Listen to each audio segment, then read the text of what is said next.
শুধু শুক্রবারে 2 রাকাত জুমার নামাজ পড়ে সালাম ফিরাইয়া বাইর হইয়া যে যান, আর যে 1 সপ্তাহ আসেন না আপনি নাফরমান। এই 1 সপ্তাহের তো খবর নাই। ওই শুক্রবারের 2 রাকাতেরই কি দশা, এটা কি বুঝনি আমরা? আপনি শুক্রবারের 2 রাকাত তো কিচ্ছু হয়েছে না করার দিক, কারণ এই 2 রাকাত গ্রহণ হইলেও তো আসরের নামাজ পড়তে মন চাইতো। তাহলে আপনার নামাজের দশা কি? হ্যাঁ, আপনি হাজিরা দেন আইসা আল্লাহকে বুঝান, ঠাট্টা করেন আল্লাহর সাথে, মস্কারি করেন আল্লাহর সাথে, আল্লাহকে সোজা মনে করছেন, বোকা মনে করছেন। নাউযুবিল্লাহ। কি ভাবছেন মিয়া?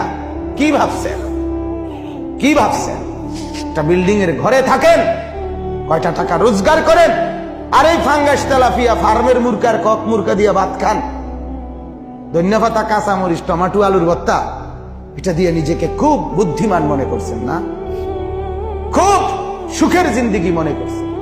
বোকার মধ্যে আছেন, বোকার মধ্যে। নাফরমান বোকা থাকে, নাফরমান বেকুব থাকে, নাফরমান অজ্ঞ থাকে, নাফরমান মূর্খ থাকে।